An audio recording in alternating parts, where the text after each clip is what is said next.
장애인 인식 개선 교육.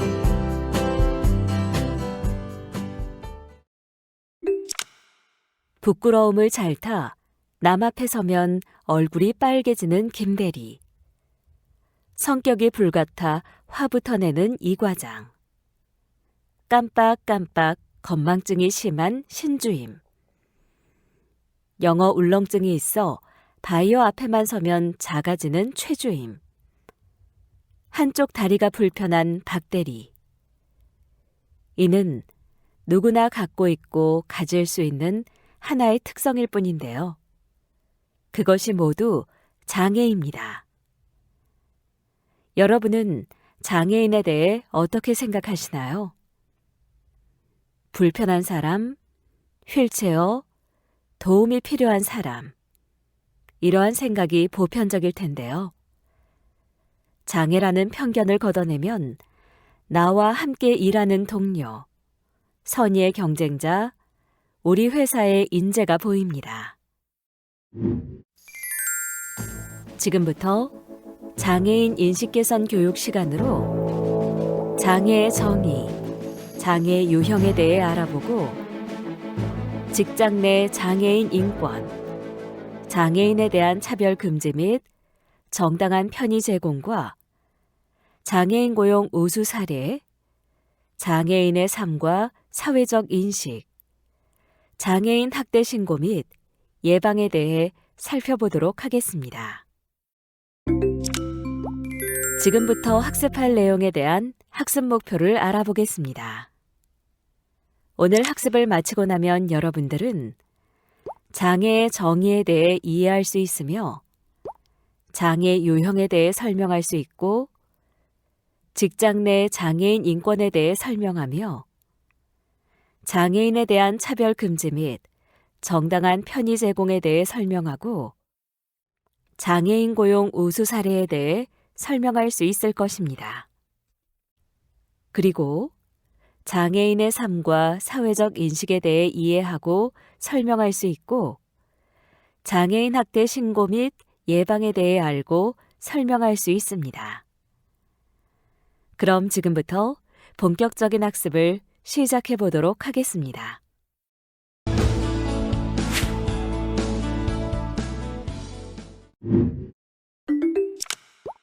장애란 무엇일까요? 장애란 시대와 사회에 따라 다양하게 해석될 수 있는데요.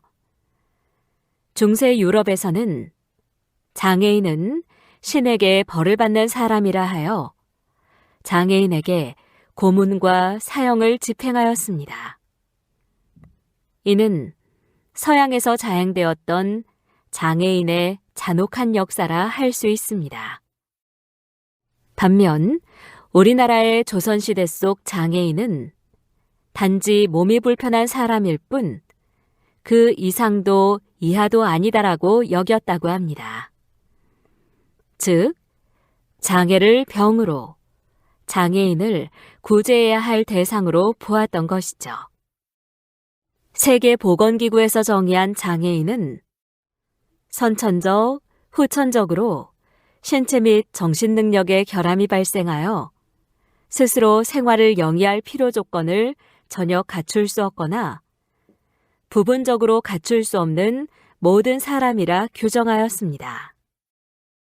또한 장애인 복지법에서 정의한 장애인은 신체적, 정신적 장애로 인하여 오랫동안 일상생활 또는 사회생활에 상당한 제약을 받는 자를 의미하며 장애인 고용 촉진 및 직업재활법에서 정의한 장애인은 신체 또는 정신상의 장애로 장기간에 걸쳐 직업생활에 상당한 제약을 받는 자를 의미합니다.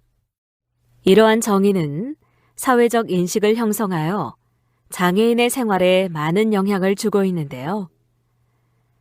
미성숙한 사회 여건 속에서는 경미한 장애도 큰 어려움으로 다가오지만 사회의 태도가 긍정적인 경우에는 심한 장애도 생활에 큰 걸림돌이 되지 않을 수 있습니다. 건물의 화장실이나 주차장에서 쉽게 볼 수 있는 장애인 마크. 그 마크가 어떤 모습을 하고 있는지 여러분은 기억하고 계신가요?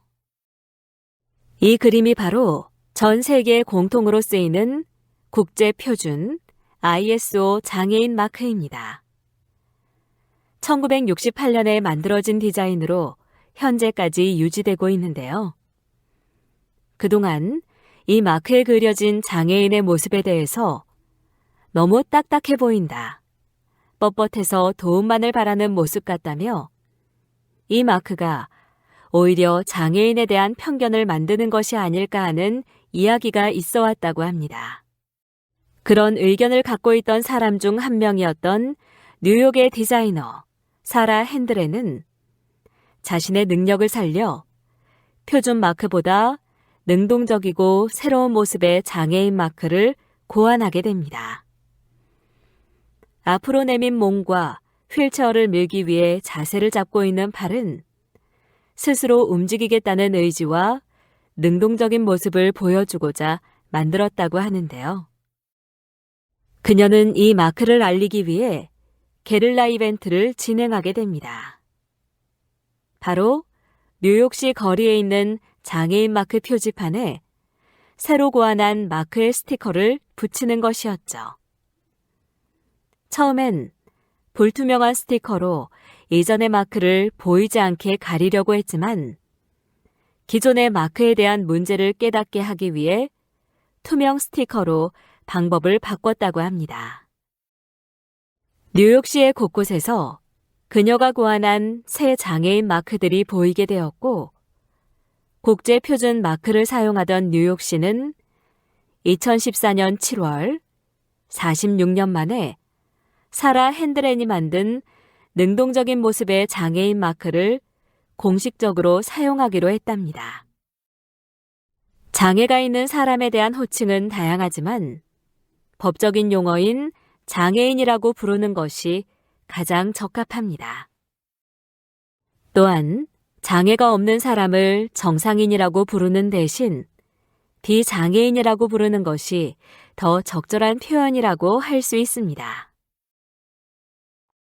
그렇다면 우리나라 장애인 인구는 얼마나 될까요? 우리나라 장애인 인구는 267만 명으로 전체 인구의 약 5%를 차지하고 있습니다. 그리고 6가구당 1가구에 장애인이 거주하고 있어 생각보다 가까운 곳에서 남이 아닌 우리로 함께 살아가고 있습니다.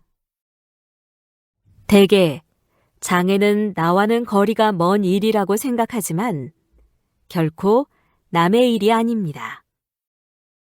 2017년 장애인 실태조사 결과 장애 발생 원인을 살펴보면 사고 혹은 질환 등 후천적 원인에 의해 발생하는 비율이 88.1%로 나타났습니다.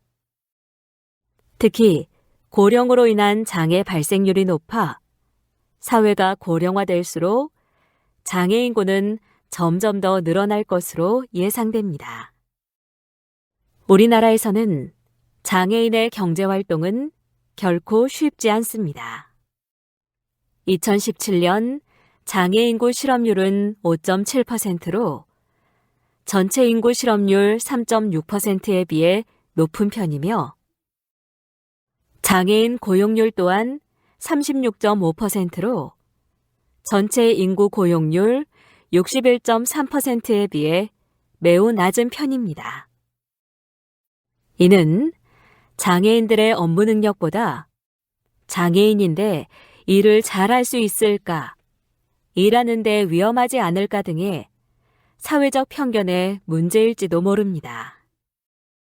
이러한 문제를 해결하기 위해서는 중증 장애인 근로자가 근무하는 사업장에 보조 공학기기 및 근로지원인 등의 제도를 지원함으로써 장애인도 자신의 능력을 제대로 발휘할 수 있는 여건을 마련해야 합니다.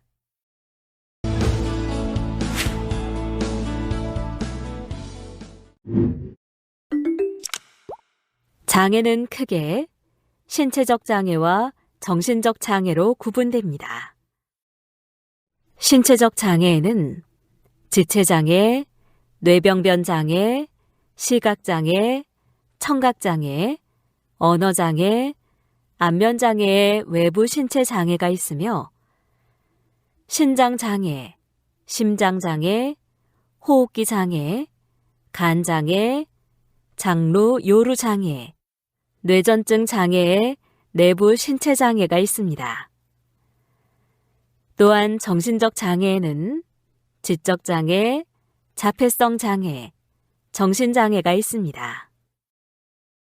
이러한 장애 범주는 1999년과 2003년에 걸쳐 확대된 것으로 앞으로도 범위가 좀 더 구체화될 것으로 예상됩니다. 이번에는 장애 유형별 장애인을 대하는 자세에 대해 알아보겠습니다. 먼저 지체장애란 몸통과 팔다리의 불편을 겪는 장애를 말하며 전체 장애인 중 51.4%로 가장 큰 비율을 차지하고 있습니다. 최근에는 재활공학과 보조기구의 발달로 지체장애인의 취업 영역이 점점 확대되고 있습니다. 지체장애는 장애의 정도도 다양하고 사고와 언어 능력에 큰 영향을 미치지 않아 e스포츠 심판, IT 네트워크 전문가, 디지털 환경 지킴이 등 다양한 업무 환경에서 두각을 드러낼 수 있습니다. 지체장애인과 근무할 때 고려할 점은 다음과 같습니다. 첫째, 지체장애인에게는 낮은 턱이나 계단도 큰 장애물이기 때문에 면접 또는 회의 장소를 정할 때에는 쉽게 접근할 수 있는지 확인해야 합니다. 바닥에 물기가 있는 경우 주의하여야 하며 장애인 주차구역을 비워두어야 합니다. 둘째, 휠체어 좌석 공간을 마련하고 허락 없이 보조기구를 사용하거나 옮기지 않아야 합니다. 셋째, 도움이 필요할 경우 상대방의 의사를 꼭 확인해야 합니다. 또 문이나 엘리베이터 문을 잡아주거나 경우에 따라 체육 활동도 가능하기 때문에 행사 시 같이 할 수 있는 활동을 물어보도록 합니다. 뇌병변 장애는 뇌의 이상으로 인한 마비로 보행과 일상생활에 제약을 받는 장애로 뇌성마비, 뇌졸중, 뇌손상 등이 이에 해당됩니다. 뇌병변 장애는 언어장애를 동반하는 경우가 많지만 지적 능력이 낮은 것은 아닙니다. 떨림이나 경직 등의 장애 상태만 고려된다면 여러 직종에서 일할 수 있습니다. 뇌병변 장애인과 근무할 때 고려할 점은 다음과 같습니다. 첫째, 언어장애가 있는 뇌성마비 장애인과 대화할 때는 좀 답답하더라도 끝까지 잘 듣고 성실하게 대답을 해주는 여유를 가지는 것이 중요합니다. 만약 내용을 알아듣기 어려운 경우 다시 한번 이야기해달라고 요청합니다. 둘째, 업무 능력을 높이기 위해서는 업무에 필요한 보조기기를 확인하고 지원해야 합니다. 셋째, 뇌병변 장애인이 넘어졌을 경우 먼저 어떤 도움이 필요한지 물어보도록 하며 함께 걸을 때에는 보행 속도를 맞추어 걷는 것이 좋습니다. 또 음료를 권할 때에는 손잡이 컵이나 빨대를 함께 가져다 주는 것이 좋습니다.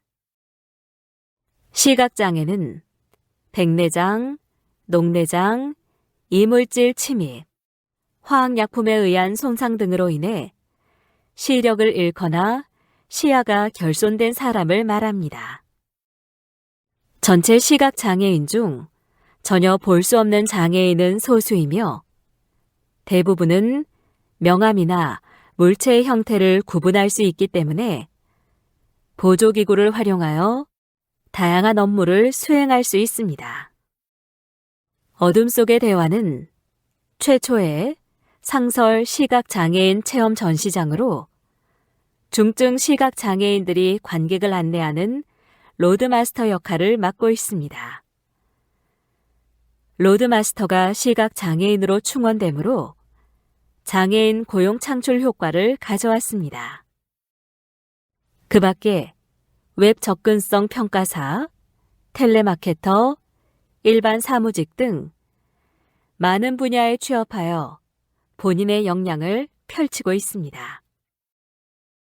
시각장애인과 근무할 때 고려할 점은 다음과 같습니다. 첫째, 시각장애인과 회의 중이거나 말을 시작할 때에는 먼저 말하는 사람의 이름을 밝히도록 하며 복도나 통로에서 마주쳤을 경우 가까이 다가오면 인사합니다. 또 낯선 장소를 안내할 때에는 주변 및 상황에 대해 구체적으로 설명해 주는 것이 좋습니다. 둘째, 직장 건물 구조 및 시설물을 단계적으로 파악할 수 있도록 도와야 하며 배치를 옮길 때에는 양해를 구하고 설명합니다. 또 구내 식당 구조가 복잡할 경우 배식을 지원하며 음식물의 위치는 시계 방향으로 설명해 주는 것이 좋습니다. 셋째, 출입문은 완전히 열거나 완전히 닫아두는 것이 안전하며 위치를 알려줄 때에는 2발짝 앞 또는 1m 앞 등 구체적으로 말해줍니다. 또 시각장애인과 함께 걸을 때에는 지팡이 반대쪽에서 팔을 잡고 이동하는 것이 좋습니다. 청각장애는 소리를 들을 수 있는 능력이 상당히 떨어져 있거나 전혀 들리지 않는 상태를 말하며 평형 기능에 이상이 있는 경우에도 청각장애에 포함됩니다. 청각장애인은 수화 외에도 필담, 보청기, 구독 등 다양한 의사소통 수단을 통해 업무를 수행해 나갈 수 있으며 현재 훈련을 통해 네일 아티스트 등 여러 전문 분야에서 업무를 수행하고 있습니다. 청각장애인과 근무할 때 고려할 점은 다음과 같습니다. 먼저 모든 청각장애인은 수화를 할 줄 알거나 사용하는 것은 아닙니다. 때문에 먼저 의사소통 방법부터 확인해야 합니다. 또한 대화를 나누기 이전에 해야 할 것은 시선을 끄는 것이 중요하며 이야기를 나눌 때 청각장애인의 눈을 보며 입모양과 발음을 정확하게 구사해 원활한 의사소통이 이루어질 수 있도록 합니다. 반복하여 말할 필요가 있는 상황도 있으니 이런 점도 생각해 두면 좋습니다. 둘째, 청각장애인과 대화를 나눌 때에는 의미가 상통하는 표정 또는 몸짓을 적극 이용하며 수화 통역사를 통해 대화를 할 경우 수화 통역사가 아닌 청각장애인을 향해 직접 이야기합니다. 또 여러 명과 대화를 나눌 때에는 내용을 간단하게 설명하여 공유하도록 합니다. 셋째, 업무를 지시할 때에는 시범을 보이거나 글로 써서 설명하며 회의에서 진행되는 상황을 중간중간 확인하고 청각장애인에게 이야기할 기회를 줍니다. 또 화장실 문에 사용 중을 알리는 표지를 설치하는 등 청각장애인을 위한 시각적 장치들을 마련합니다. 지적장애는 지능지수가 70 이하인 경우로 지적능력 발달이 불충분하여 생활능력이 저하되는 경우를 말합니다. 하지만 특성에 맞는 직종에서 적절한 교육과 반복 훈련을 받는다면 편의점 스태프, 바리스타 등 다양한 직무를 훌륭하게 적절히 수행할 수 있습니다. 지적장애인과 근무할 때 고려할 점은 다음과 같습니다. 첫째, 지적장애인은 인지적인 능력이 낮아도 욕구를 알고 표현이 가능하기 때문에 그들의 의사를 존중할 필요가 있습니다.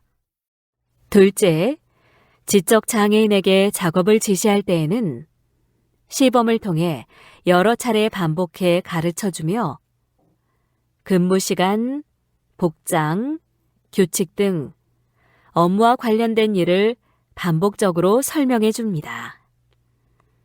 셋째, 지적장애인에게 이야기할 때에는 쉬운 말로 된 짧은 문장으로 천천히 말하도록 하며 작업 지시는 한 번에 한 가지씩만 하는 것이 좋습니다. 자폐성 장애는 사회적 의사소통 및 상호작용의 지속적인 결함과 어떤 한 가지에 지나치게 집착하는 경우, 또 제한되고 반복적인 패턴의 행동이나 관심사를 보이는 것이 특징입니다. 따라서 직무 수행에 많은 설명과 연습이 필요한데요. 이러한 과정을 거쳐 현재 많은 자폐성 장애인들은 캐스트, 호텔리어, 도시농부 등 다양한 업무 환경에서 자신의 역할을 성실히 수행해 나가고 있습니다. 자폐성 장애인과 근무할 때 고려할 점은 다음과 같습니다.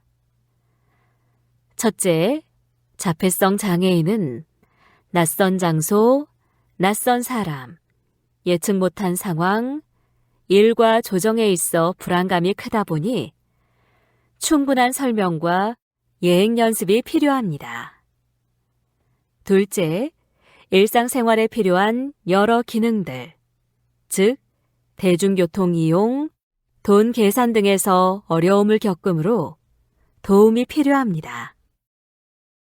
정신장애는 원인과 증세에 따라 조현병, 조울증, 우울증 등 다양한 형태로 나타나며 꾸준한 약물 복용과 스트레스 관리가 필수입니다. 이러한 관리만 이루어진다면 일을 하는데 큰 어려움은 없습니다. 회복 경험을 바탕으로 병원이나 센터에서 다른 정신장애인을 돕는 등 한 사람의 사회 구성원으로서 자신의 몫을 다하고 있습니다. 정신장애인과 근무할 때 고려할 점은 다음과 같습니다. 첫째, 근무 중 약먹을 분위기를 조성해 주어야 합니다. 정신장애인의 치료 약물 중에는 심한 갈증을 유발하는 것이 있습니다. 때문에 식음료의 반입이 금지되어 있는 곳이라도 요청이 있을 때에는 음료수를 마실 수 있도록 합니다. 또한 병원 방문 등 외출을 위한 근무 시간 조정이 필요합니다. 둘째, 직장 내 고민 상담이 가능한 직원을 주변에 배치해 도움을 받을 수 있도록 합니다.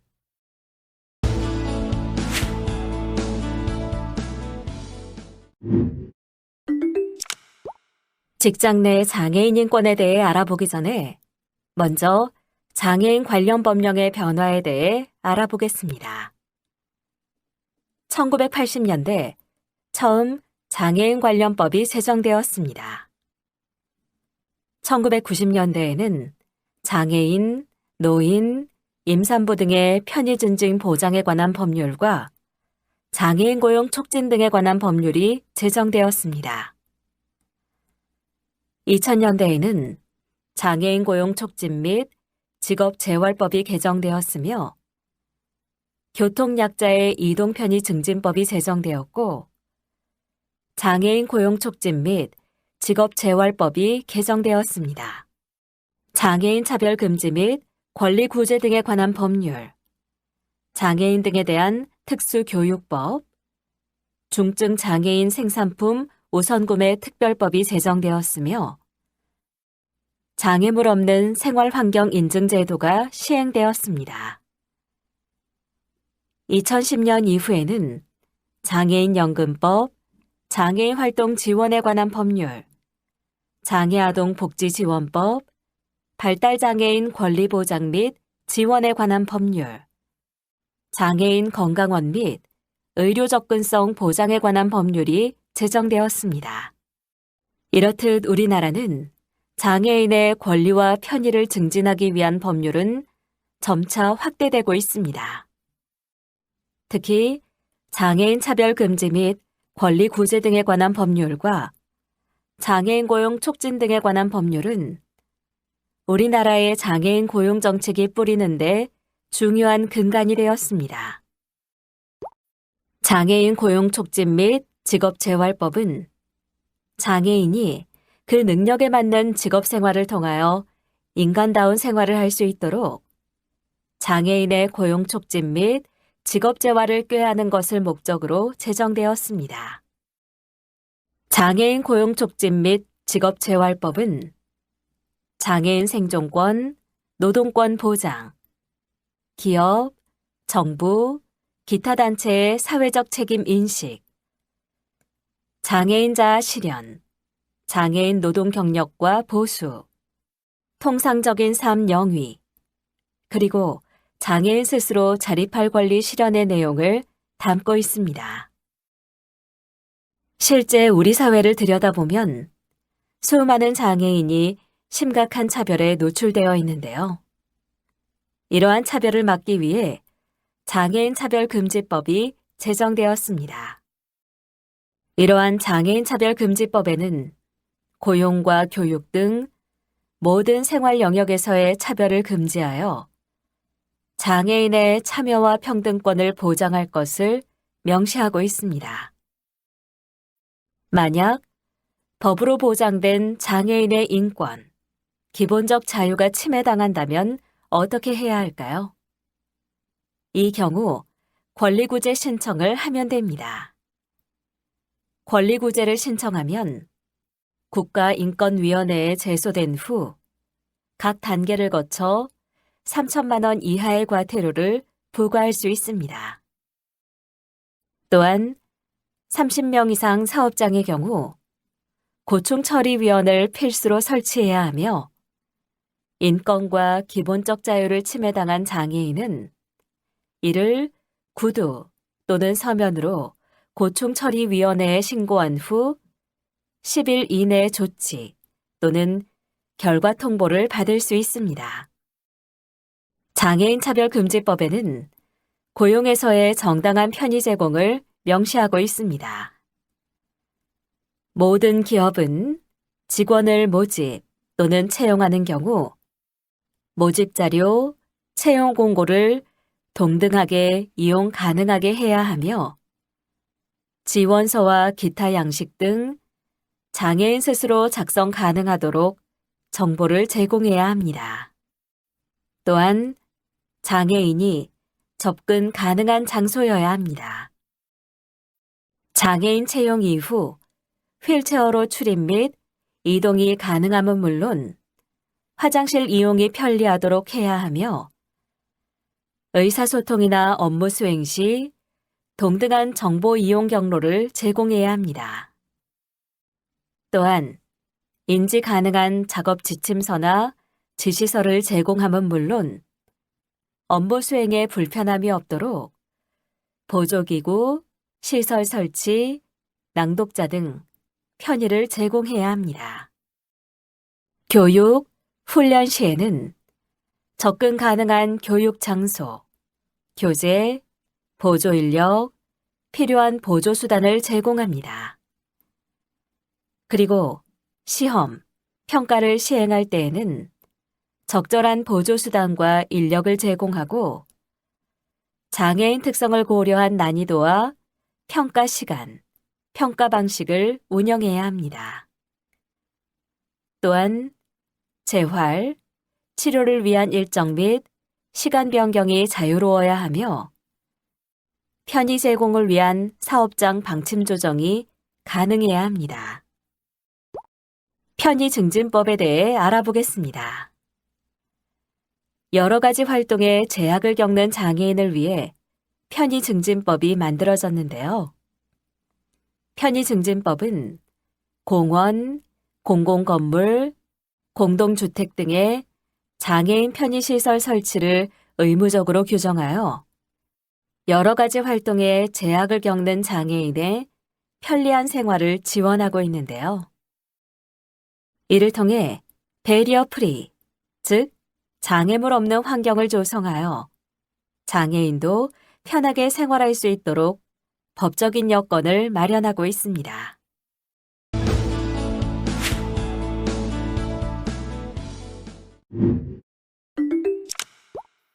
발달 장애인에는 지적 장애인과 자폐성 장애인이 있습니다. 2017년도 지적 장애와 자폐성 장애 비율은 7.6%로 100명 중 7명에 해당합니다. 이들은 전체 장애인 중 소수이지만 인권, 교육, 노동 등 모든 사회 영역에서 다른 장애인에 비해 취약한 위치에 놓여 있습니다. 2017년도 전체 인구, 장애 인구 및 발달 장애인 고용률에 대해 살펴보면 전체 인구 고용률은 67.0%, 장애 인구 고용률은 49.2%, 지적 장애 및 자폐성 장애 고용률은 23.6%입니다. 이에 발달 장애인법을 제정하여 발달 장애인의 권리를 보호하고 생애 주기별로 다각도의 지원을 해나가고 있습니다. 장애인 고용 정책에 대해 살펴보겠습니다. 장애인 고용 정책은 할당 고용제와 비할당 고용제로 나눌 수 있습니다. 할당 고용제는 장애인 고용 촉진 및 직업재활법에 따라 근로자의 일정 비율을 장애인으로 의무 고용하는 정책입니다. 우리나라의 경우 의무 고용률을 달성하지 못할 경우 부담금을 부과하는 고용의무제도를 시행하고 있습니다. 다음으로 비할당 고용제는 장애인 차별금지법이나 노동법에 의거하여 장애인 고용률을 높이는 형태입니다. 고용에 있어 차별을 금지하고 장애인의 직무 요건을 충족시키는 데 필요한 조치를 의무화하고 있습니다. 우리나라는 현재 적극적 장애인 고용 의무제를 채택하여 정부와 지자체는 3.2%, 50인 이상의 근로자를 고용하는 사업주는 2.9%의 장애인 의무 고용률을 부과하고 있습니다.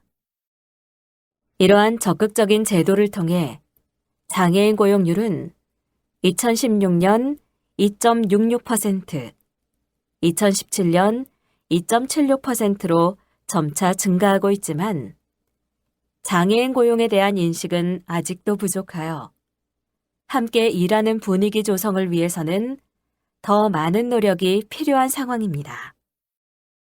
그럼 지금부터 장애인 고용 시 사업주 지원 제도를 살펴보겠습니다. 장애인 고용 시 고용장려금을 지원합니다. 이때 고용장려금 자급단가는 경증 남성은 30만 원, 경증 여성은 40만 원, 중증 남성은 50만 원, 중증 여성은 60만 원으로 장애인 등급에 따라 차등 지급됩니다. 뿐만 아니라 고용 환경 개선을 지원합니다. 통근용 승합 자동차나 재택근무에 필요한 장비를 지원함은 물론 작업시설, 편의시설, 부대시설 등과 같이 고용시설 자금용자를 지원합니다. 그리고 시각장애인용 컴퓨터, 음성 증폭기, 맞춤보조 공학기기 등 보조 공학기기와 작업지도원 배치 비용 등 고용 관리 비용을 지원합니다. 또한 장애인 다수 고용사업장 인증을 받은 기업에게는 시설 설치 및 개선 비용을 지원함은 물론 생산품을 우선 구매하도록 지원하고 있습니다. 그리고 장애인 고용시설에 대한 세액 공제와 장애인 다수고용 사업체 세액 감면을 지원합니다. 이번에는 장애인 지원 제도에 대해 알아보겠습니다. 먼저 능력에 따른 사업체 소개, 취업 후 적응과 경력 개발 지원, 직업 훈련 및 능력 제고, 구인 상담 및 현장 방문 등 취업 알선을 지원하고 있습니다. 그리고 중증 장애인 지원을 고용하고 있는데요. 선훈련 후 배치가 아닌 선배치 후 훈련을 통한 고용을 지원하고 있으며 장애인에게는 훈련 준비금, 일비, 상해보험 등을, 사업주에게는 훈련 보조금, 직무지도원 배치를 지원하고 있습니다. 또한 실제 작업 현장과 유사한 환경에서 구직장애인 능력을 평가하는 프로그램을 지원하고 있으며 중증 장애인의 인턴 근무 기회를 제공하여 직무 능력을 향상시킴은 물론 정규직으로 전환할 수 있도록 지원하고 있습니다. 그리고 장애인 취업 성공 패키지, 근로 지원인 지원, 맞춤 훈련 및 능력 개발 지원, 장애인 직업생활 상담원 선임 의무 등 장애인 지원 제도를 마련하여 일하고 싶은 장애인들을 지원하고 있습니다. 먼저 취업을 희망하는 만 18세 이상, 69세 이하의 장애인 대상으로 1단계 상담 및 취업 계획을 수립하고 2단계 직업 능력을 향상한 후 3단계 집중 취업 알선을 하고 있습니다. 장애인 직무 중 이동 지원, 서류 대도, 수기, 수화 통역 등 부수적인 업무 지원도 하고 있습니다. 또한 한국장애인고용공단과 사업주가 약정 체결을 맺어 훈련을 실시하고 우선 채용을 지원하고 있습니다. 장애인 근로자 상시 20명 이상인 곳은 장애인의 직업지도, 직업능력 개발 훈련, 직업 적응 훈련, 취업 후 적응 지도를 하고 있습니다.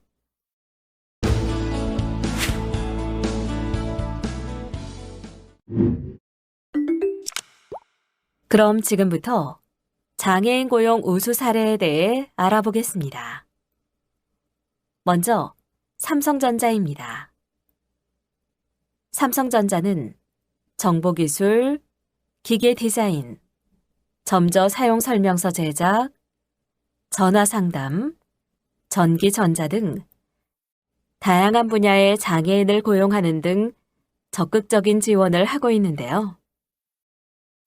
장애인 맞춤 훈련 제도를 통해 직무에 맞는 장애인이 고용하는 것이 아니라 교육 훈련을 통해 원하는 인재를 양성하고 있습니다. 그리고 디딤돌 인턴십 제도를 통해 장애인 대학생의 업무 경험, 사회생활, 채용 기회를 제공하고 있습니다. 또한 장애인 친화 환경을 구축하기 위해 삼성 배리어 프리 인증 제도를 운영하고 있으며 상담 심리사가 상주하여 장애인의 고충을 해결해주고 있습니다. 그리고 건강검진 및 치료비를 지원하고 있습니다. 이번에는 커피를 통해 더 나은 세상을 만드는 스타벅스 코리아의 사례를 살펴보겠습니다. 스타벅스의 경우 장애 유형별 직무 배치를 통해 장애인을 고용하고 있는데요. 청각, 시각장애인은 음료 제조 업무에 집중 배치하고 있으며 지체장애인은 판매 업무, 사무지원 파트에, 지적장애인은 매장 비품 정리, 환경 정화 업무에 배치하고 있습니다. 스타벅스의 경우 전문화된 채용 교육을 실시하고 있습니다. 고객 대면 에티켓, 위생관리 등 서비스 직무 소양과 커피 이론, 제조 방법 등 직무에 필요한 다양한 교육을 실시하고 있습니다. 또한 장애 특성에 맞춘 1:1 교육을 통해 채용 교육을 실시하고 있는데 지적 장애인에게는 반복 학습 위주로, 청각 장애인에는 발달된 촉각, 후각을 활용하여 커피 음료 제조를 교육하고 있습니다. 또한 동료 비장애인 파트너를 대상으로 장애인 인식 개선 교육을 진행하고 있으며 장애인 직원의 의견을 수렴하여 편리한 근무 환경을 조성함은 물론 공정한 승진 기회와 복지 혜택을 지원하고 있습니다. 이번에는 고객의 안전은 물론 장애인의 고용까지 책임지는 S1 사례에 대해 알아보겠습니다. S1은 콜센터 상담, 기술 상담, 헬스키퍼, 네일 아티스트 분야에서 장애인을 고용하고 있는데요. 콜센터에 근무하는 직원들은 감정 노동으로 인한 스트레스가 많은데 이를 해소하기 위한 시각장애인 헬스키퍼를 고용하여 직원 복지와 장애인 고용이라는 두 마리 토끼를 잡았습니다. 그리고 전일 근무가 어려운 직원의 경우 통화 집중 시간대 투입한다거나 출퇴근이 어려운 직원은 재택근무를 운영하는 등 상황을 고려한 직무 환경을 조성하고 있습니다. 그리고 1:1 멘토링 프로그램, 모니터링을 통한 코칭, 외부 전문 강사를 초빙하여 자기 개발을 돕고 있습니다. 이번에는 장애인이 일하기 좋은 은행, IBK 기업은행의 장애인 고용 사례에 대해 살펴보겠습니다. IBK 기업은행은 사무지원, 전화상담, 헬프데스크, 비서 업무, 웹마케터에 장애인을 고용하고 있습니다. 기업은행의 경우 정원의 3% 이상 채용하는 장애인 할당제를 실시하고 있습니다.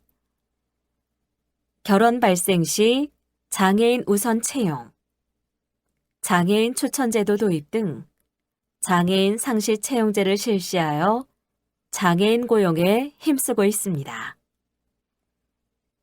또한 고용 안정화를 위해 보조 공학기기 지원, 업무별 멘토 지정, 일정 근무 기간 후 무기계약직 전환 또는 정년 보장의 노력을 하고 있습니다.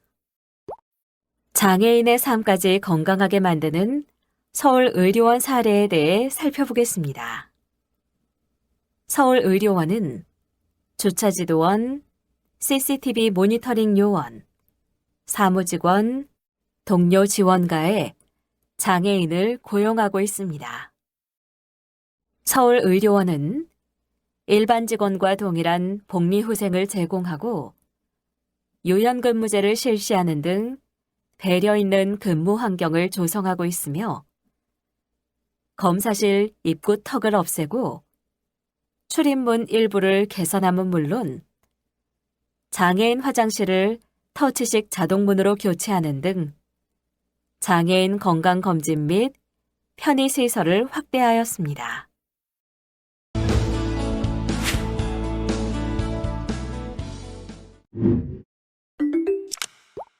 그럼 지금부터 장애인에 대한 인식과 편견에 대해 알아보겠습니다. 여러분은 장애인에 대해 평소 어떤 생각을 가지고 있나요?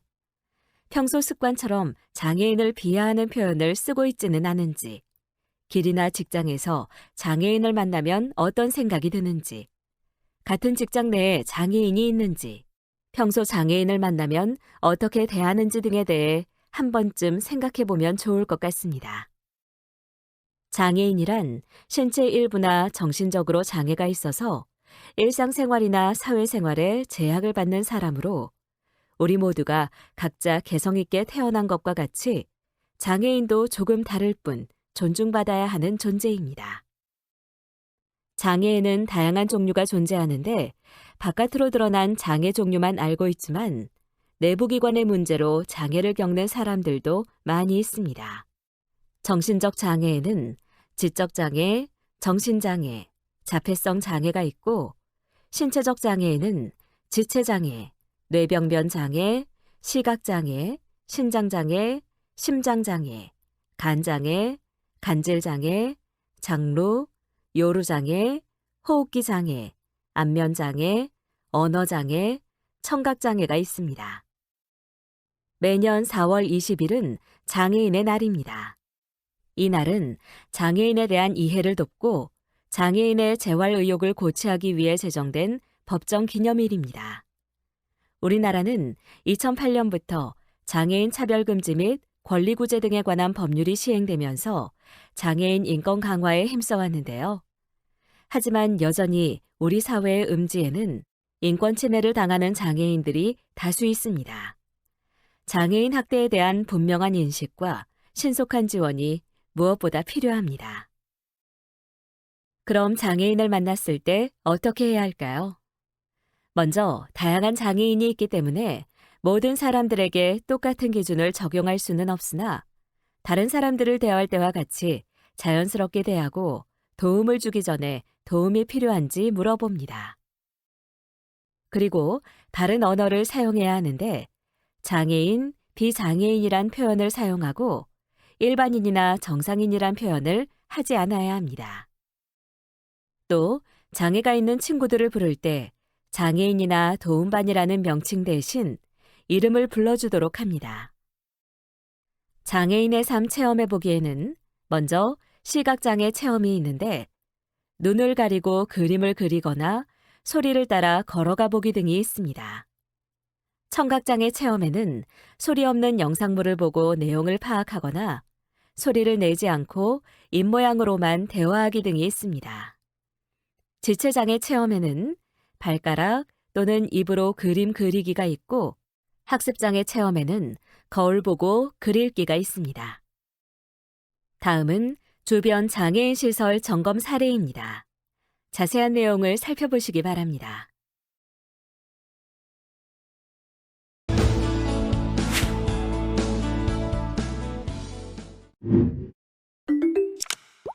다음으로 장애인 학대에 대해 살펴보겠습니다. 다음 기사는 지역사회에서의 인권 침해에 대한 내용으로 염전 노예 사건에 대한 기사를 일부 제시한 것입니다. 장애인 학대에 대해 알아보기 전에 기사 내용을 먼저 읽어보시기 바랍니다. 장애인이란 신체적, 정신적 장애로 오랫동안 일상생활이나 사회생활에서 상당한 제약을 받는 자를 말하는데 신체적 장애는 지체장애, 뇌병변 장애, 시각장애, 청각장애, 언어장애, 안면장애, 신장장애, 심장장애, 간장애, 호흡기장애, 장루, 요루장애, 뇌전증 장애가 있고 정신적 장애에는 지적장애, 자폐성 장애, 정신장애가 있습니다. 그리고 장애인 학대란 장애인에 대하여 신체적, 정신적, 정서적, 언어적, 성적 폭력이나 가혹행위, 경제적 착취, 유기 또는 방임을 하는 것을 말합니다. 장애인 학대는 은밀하게 일어납니다. 가정 내, 장애인 시설 내, 직장, 학교 등 우리 주변에서 은밀하게 일어날 수 있습니다. 또 가까운 사람이 가해자가 되는 경우가 많습니다. 보호자, 복지 서비스 제공자, 직장 동료, 이웃 등 장애인과 가까운 사람이 가해자가 되는 경우가 많고 반대로 가까운 사람이 장애인의 가장 좋은 옹호자이기도 합니다. 그리고 학대임을 인식하지 못하거나 학대임에도 가볍게 여기는 경우가 많은데 학대를 당하거나 유기 방임에 놓인 장애인을 보고도 대수롭지 않게 여기기도 합니다. 장애인 학대는 장애인 스스로 해결하거나 도움을 요청하기 어려운 경우가 많습니다. 정신적 장애인은 피해 상황을 인지하지 못하거나 가해자에게 순응하는 경우가 많습니다. 마지막으로 장애인 학대는 학대를 당하고도 어쩔 수 없는 일로 체념하는 경우가 많습니다.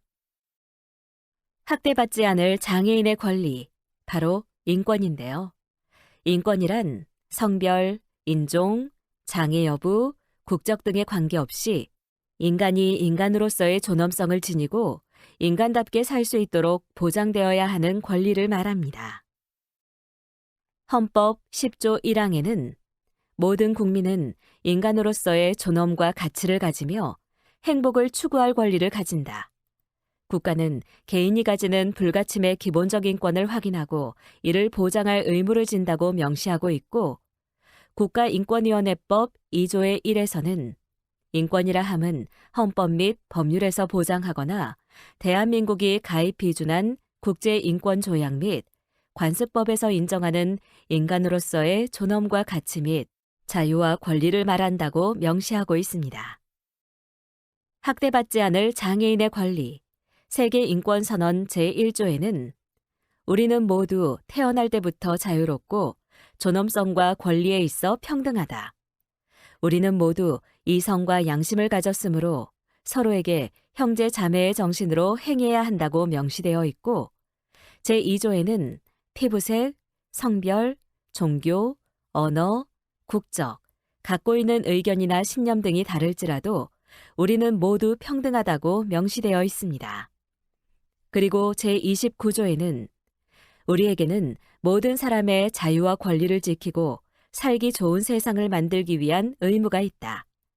다른 사람의 권리와 자유를 존중하기 위하여 필요한 경우에만 우리의 자유와 권리는 법률에 따라 제한된다고 명시되어 있습니다.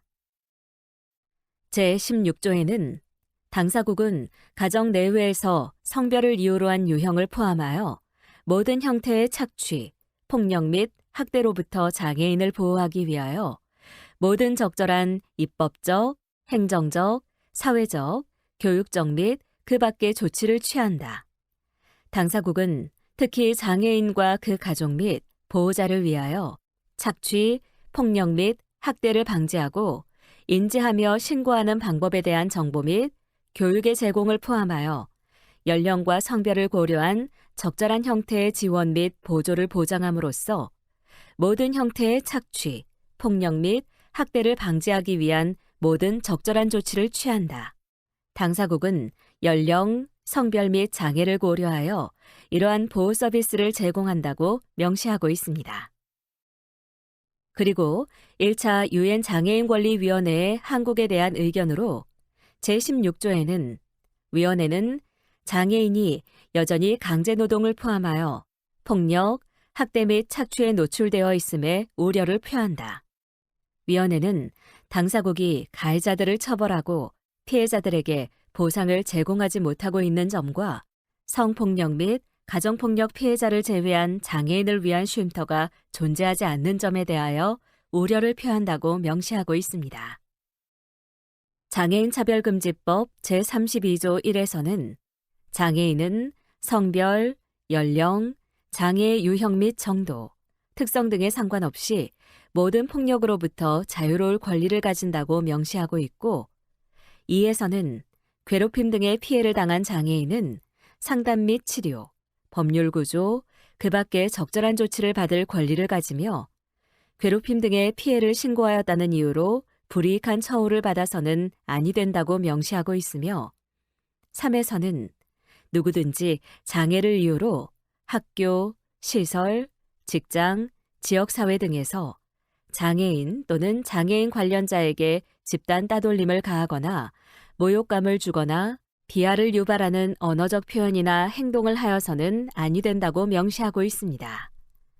그리고 4에서는 누구든지 장애를 이유로 사적인 공간, 가정, 시설, 직장, 지역사회 등에서 장애인 또는 장애인 관련자에게 유기, 학대, 금전적 착취를 하여서는 아니 된다고 명시하고 있습니다. 5에서는 누구든지 장애인의 성적 자기결정권을 침해하거나 수치심을 자극하는 언어 표현, 희롱, 장애 상태를 이용한 추행 및 강간 등을 행하여서는 아니 된다고 명시하고 있고, 6에서는 국가 및 지방자치단체는 장애인에 대한 괴롭힘 등을 근절하기 위한 인식 개선 및 괴롭힘 등 방지 교육을 실시하고 적절한 시책을 강구하여야 한다고 명시하고 있습니다. 다음은 장애인 학대 유형입니다. 먼저 신체적 폭력으로 신체의 일부 또는 도구를 사용하여 장애인을 때리거나 다치게 하는 행위를 말합니다.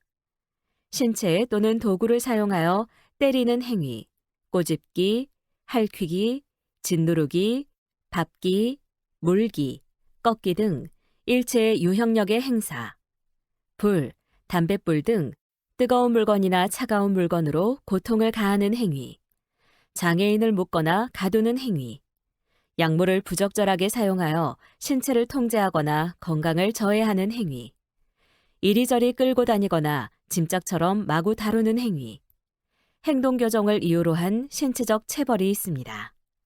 그럼 버튼을 클릭해 신체적 폭력 사례에 대해 살펴보세요.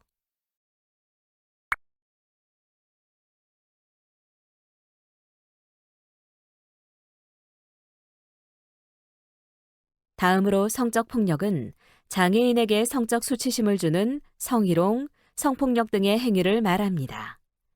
강제로 성관계를 시도하거나 갖는 경우, 강제로 유사 성행위를 하게 하는 경우, 강제로 신체 부위를 만지는 경우, 강제로 입맞춤, 포옹, 애무 등을 하는 경우, 장애인에게 자신의 성적 부위 등을 만지게 하거나 애무를 요구하는 경우, 성적 수치심이나 혐오감을 느끼게 하는 행위를 하는 언행을 하는 경우, 음란물이나 타인의 음란물을 강제 혹은 의사와 상관없이 보게 하는 경우, 알몸이나 신체의 일부를 의사와 상관없이 노출하거나 공개하는 경우, 장애인의 장애 상태를 이용하거나 장애인을 속여 위와 같은 성적 행위들을 하게 하는 경우가 있습니다.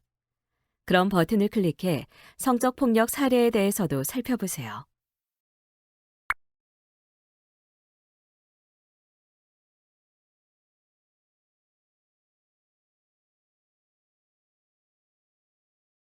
다음은 정신적, 정서적 폭력으로 언어 및 비언어적 행위를 통하여 장애인에게 정서적으로 고통을 유발시키는 행위를 말합니다.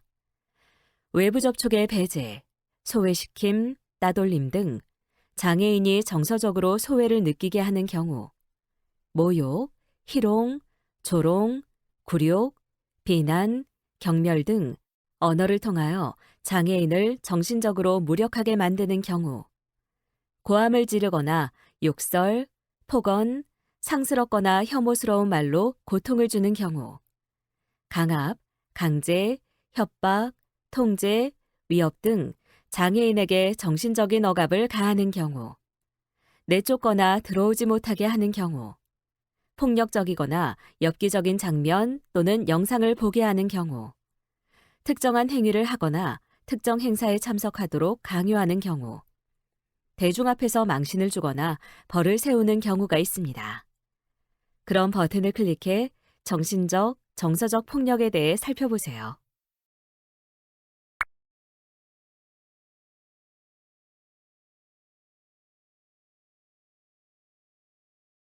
가혹행위는 육체적으로 고통을 주거나 차별 대우를 하는 등 정신적으로 고통을 주는 경우를 말합니다. 육체적으로 고통을 주거나 차별 대우를 하는 등 정신적으로 고통을 주는 경우, 신체적으로 수행하기 어렵거나 무리한 일을 강요하는 행위, 말을 듣지 않는다고 먹을 것을 주지 않는 경우, 필요한 휴식을 제공하지 않는 경우, 잠을 재우지 않는 경우가 있습니다.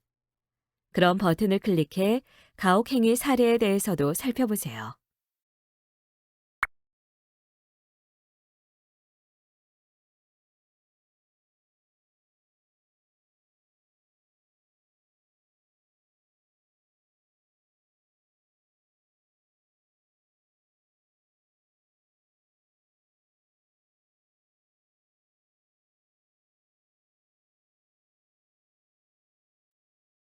경제적 착취는 장애인을 위하여 증여 또는 급여된 금품을 그 목적 이외의 용도로 사용하는 행위를 말합니다. 기초생활수급, 장애인연금을 가로채는 경우, 재산을 관리해주겠다며 마음대로 장애인의 재산을 사용하는 경우, 장애인의 재산을 훔치거나 마음대로 가져가는 경우, 장애인을 협박하거나 속여 재산 또는 권리를 빼앗는 행위, 장애인의 재산에 관한 의사결정에서 통제하거나 배제하는 행위, 장애인의 부동산 등 재산 명의를 임의로 변경하는 경우, 장애인의 명의를 도용하여 신용카드를 발급받아 사용하는 경우, 유언장, 계약서, 위임장 등의 서명을 위조하거나 장애인의 의사에 반하여 서명을 강요하는 경우, 장애인의 명의를 도용하여 휴대폰을 개설하여 사용하는 경우, 무임금 또는 저임금 노동이 있습니다. 그럼 버튼을 클릭해 경제적 착취 사례에 대해 살펴보세요.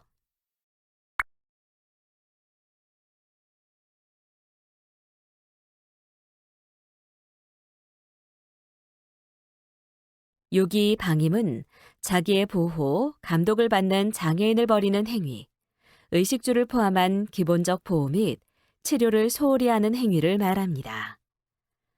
보호자가 장애인을 보호 없는 상태에 두어 생명이나 신체에 위험을 가져오는 경우, 보호자가 장애인을 제대로 돌보지 않아 생명이나 신체에 위험을 가져오는 경우, 필요한 치료를 해주지 않는 경우, 병원 치료가 필요하나 보호자가 직접 치료하겠다면서 병원에 데려가지 않는 경우, 사회적인 돌봄 혹은 교육 서비스의 제한, 필요한 의식주를 제대로 제공하지 않는 경우, 상한 음식을 주는 경우, 보호자가 청결과 위생의 유지 등 기본적인 신병관리가 어려운 장애인을 제대로 돌보지 않는 경우, 보호자가 장애인이 부적절한 공간에 거주하는 것을 방치하는 경우가 있습니다.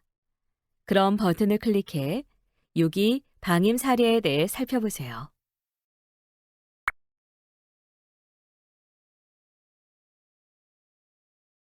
장애인 학대 처벌 기준에는 장애인에게 성적 수치심을 주는 성희롱, 성폭력 등의 행위가 있으며 10년 이하의 징역 또는 7천만 원 이하의 벌금에 처합니다.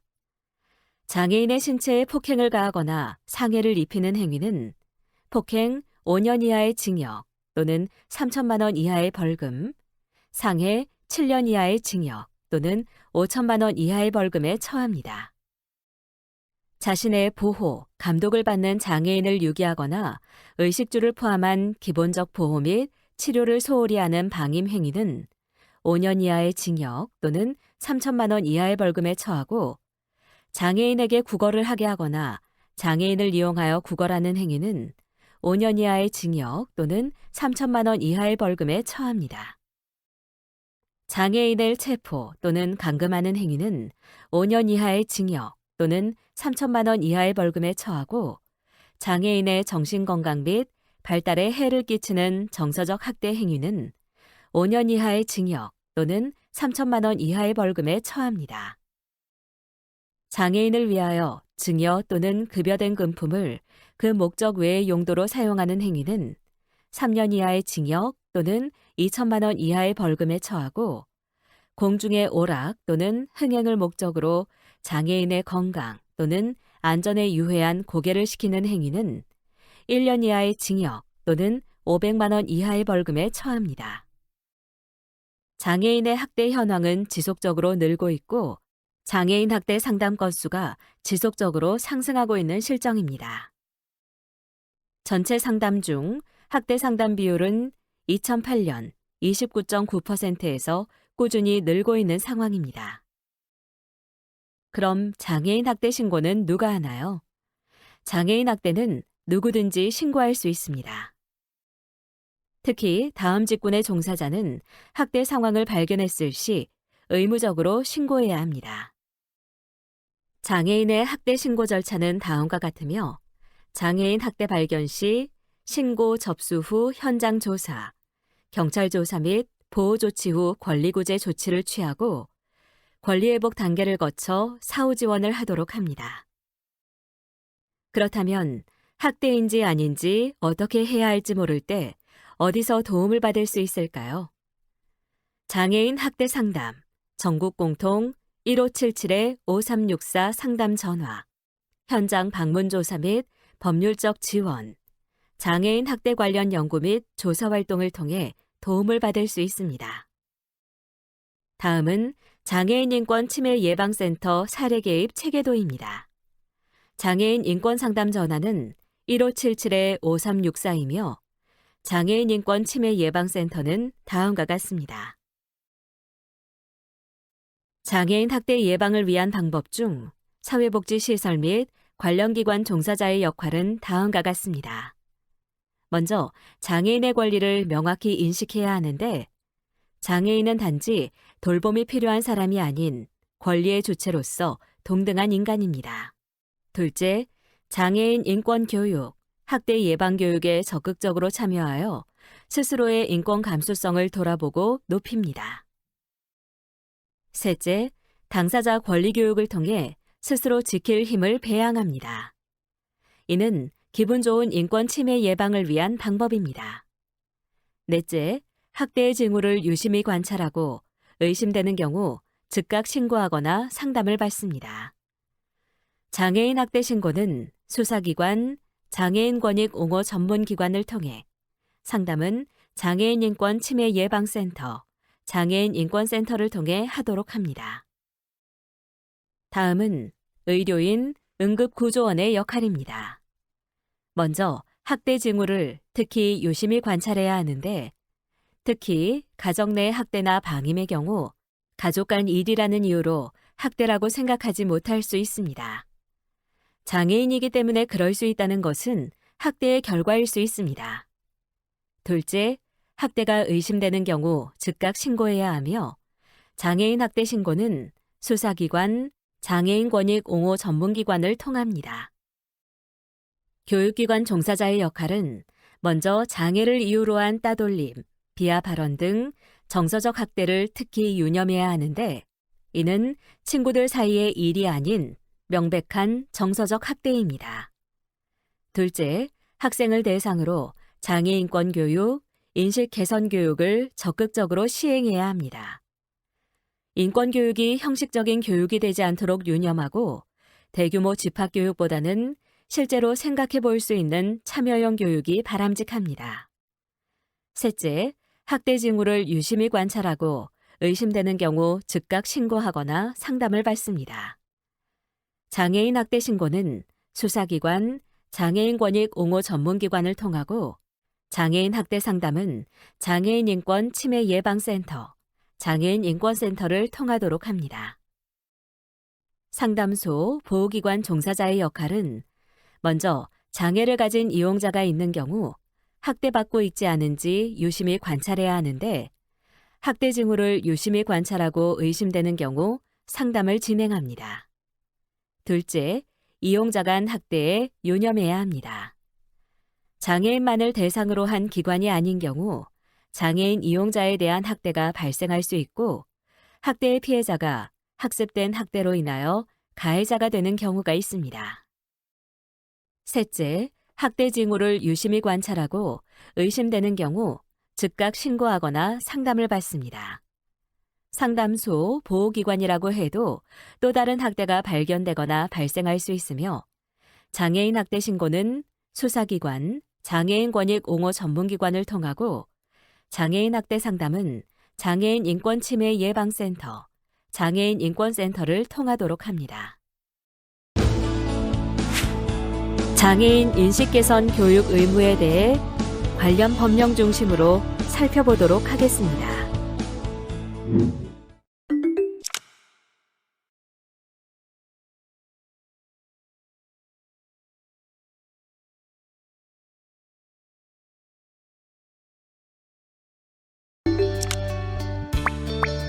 다음의 질문에 대한 각자의 의견을 입력하고 저장하기 버튼을 클릭하세요.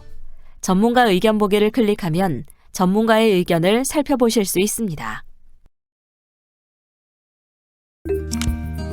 이번 시간의 학습 목표를 잘 성취하였는지 퀴즈를 통해 확인해 보도록 하겠습니다.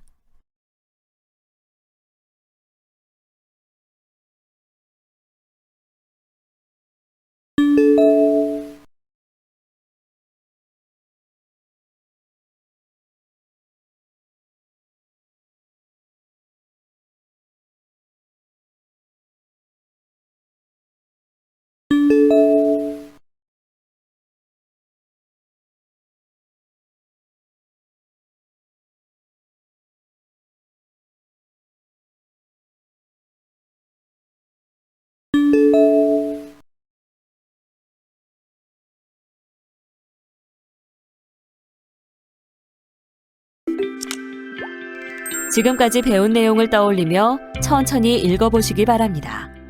내용을 출력하여 필요할 경우 한 번 더 살펴보면 더 많은 도움이 될 수 있습니다.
지금까지 장애인 인식 개선 교육에 대해 살펴보셨습니다. 수고하셨습니다.